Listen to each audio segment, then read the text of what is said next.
नमस्कार दोस्तों, स्वागत है आप सभी का इस चैनल पे। मैं हूँ आपका होस्ट देवप्रियो। इस वीडियो में मैं आप लोगों को उज्जैन के बारे में कंप्लीट इन्फॉर्मेशन देने वाला हूँ। अगर आप लोग उज्जैन में घूमने के लिए आए तो कौन कौन सा स्पॉट देखेंगे, यहाँ पे कहाँ पे रुकेंगे, इस पूरे जगह को घूमने के लिए कितना टाइम लगेगा और उसका कॉस्ट कितना आएगा, ये सारा डिटेल्स मैं आपको इस वीडियो में देने वाला हूँ। मैं उज्जैन पहुंचा था ट्रेन के द्वारा। अगर आप लोग चाहे तो फिर अपने शहर से बस और फ्लाइट के द्वारा भी आप उज्जैन पहुंच सकते हैं। मैं ट्रेन के द्वारा उज्जैन स्टेशन में पहुंच के सबसे पहले वहाँ से एक ऑटो लिया और आ गए हरसिद्धि चौराहा। यहाँ पे आप लोगों को बहुत सारे होटल मिल जाएंगे। उज्जैन स्टेशन से यहाँ तक आने के लिए ऑटो भाड़ा लिया 100 रुपये रिजर्व बेसिस पे।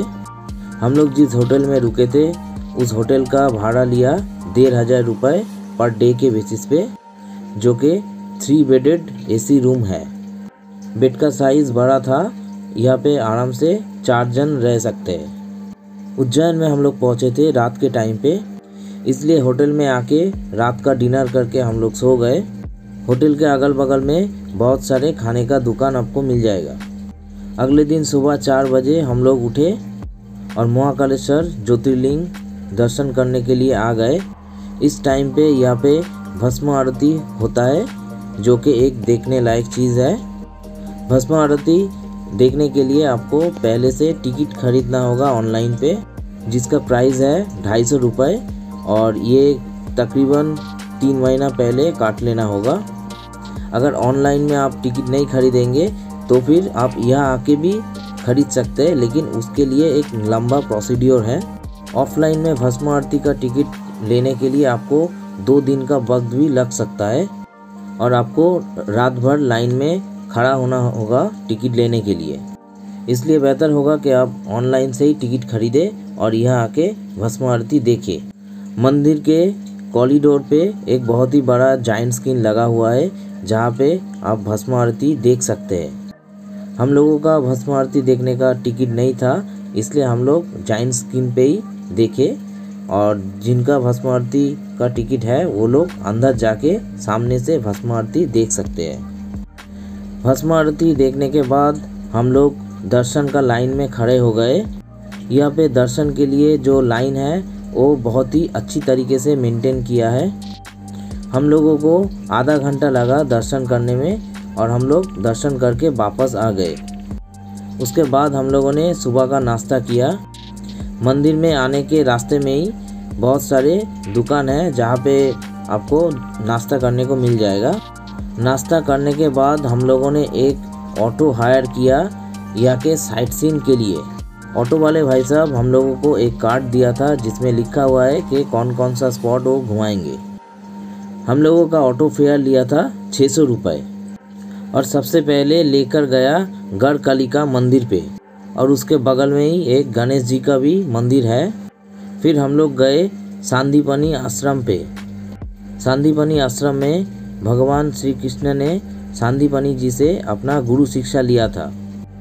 इस आश्रम में आपको खड़े हुए नंदी जी का मूर्ति दिखेगा, जो कि कहीं और नहीं है। सांदीपनी जी का आश्रम घूमने के बाद हम लोग चले आए मंगलनाथ मंदिर पे। हम लोग जिनको मंगल ग्रह के नाम से जानते हैं, वही मंगल जी का जन्म इसी स्थान पे हुआ था। इस जगह पे लोग आते हैं मांगलिक दोष को ठीक करने के लिए। यहाँ पे गवर्नमेंट से दिया हुआ प्राइज़ है 3500 रुपये दे के टिकट काटने से यहाँ पे पंडित जी आपका मांगलिक दोष के लिए पूजा कर देंगे, और जो कि गवर्नमेंट के द्वारा तय किया हुआ है। इसके बाद हम लोग गए काल भैरव जी के मंदिर पे। इस मंदिर में पूजा के लिए आपको दारू खरीदना होगा, जो कि मंदिर के बाहर ही लीकर शॉप में आपको मिल जाएगा। यहाँ पे पूजा का जो प्रोसीड्योर है, पूरा बोतल लीकर का जो आप खरीदेंगे वो सील पैक होना चाहिए, तभी पंडित जी ये आपसे लेंगे और पूजा में यूज़ करेंगे।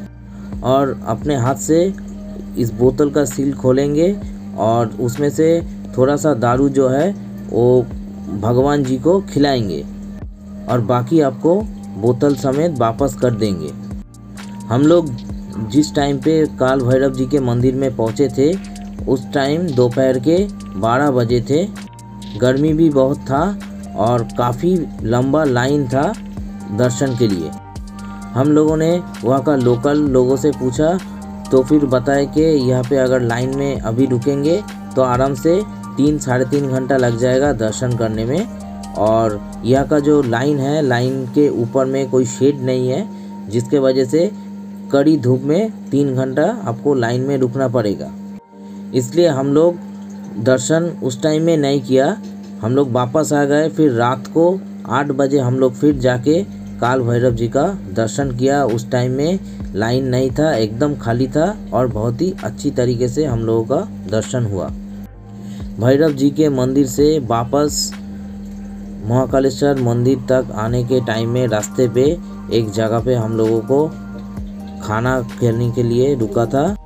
यहाँ पे थाली सिस्टम था, 190 रुपये करके लिया थाली, जो कि यहाँ का एमपी का स्पेशल खाना दिया हुआ था और वो भी अनलिमिटेड था, आप जितना चाहे खा सकते हैं। फिर ऑटो वाले भाई साहब हम लोगों को वापस हमारे होटल पे छोड़ दिया। हम लोग थोड़ा देर रेस्ट लिया, जो कि दोपहर का टाइम था। फिर शाम को 4 बजे हम लोग संध्या आरती देखने के लिए, जो कि उज्जैन का रामघाट है, वहाँ पे चले गए। और रामघाट में जाने के टाइम में हम लोग बड़ा गणेश जी का मंदिर भी दर्शन कर लिया, जो कि उज्जैन महाकालेश्वर जी का मंदिर के बगल में ही है। रामघाट में संध्या आरती देखा। ये एक कुंभ स्थल है, यहाँ पे कुंभ मेला लगता है हर 12 वर्ष में एक बार और 6 वर्ष में भी लगता है, जो कि अर्ध कुंभ है।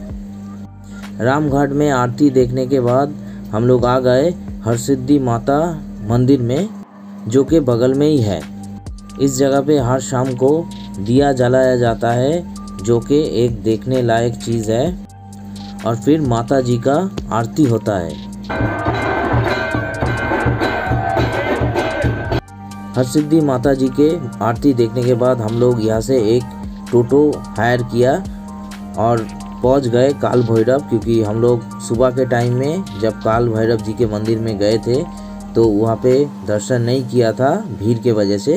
तो अभी शाम के 8 बजे हम लोग जा रहे काल भैरव जी के मंदिर पे। टोटो फेयर लिया 250 रुपये अप डाउन का और हम लोगों को काल भैरव जी का दर्शन करा दिया। ये था हम लोगों का उज्जैन में डे 1 का प्लानिंग और हम लोगों ने ये सब जगह विज़िट किया। डे 2 में हम लोग फिर से सुबह के 4 बजे उठा और एक बार भस्म आरती देखा।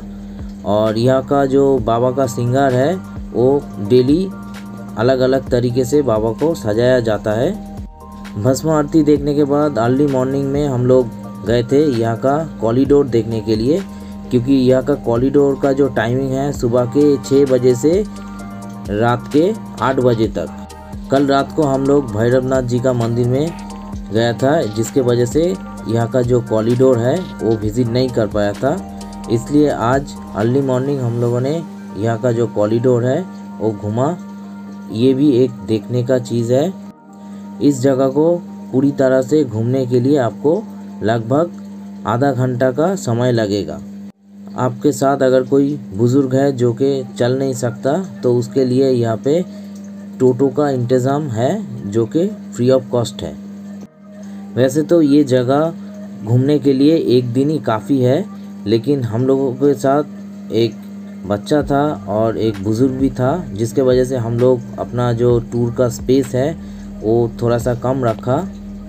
यहाँ के कॉरिडोर घूमने के बाद हम लोगों ने यहाँ से एक गाड़ी हायर किया, जो कि 2900 रुपये लिया हम लोगों को ओमकारेश्वर घुमाने के लिए, जो कि हम लोगों को उज्जैन से ओमकारेश्वर लेके जाएगा।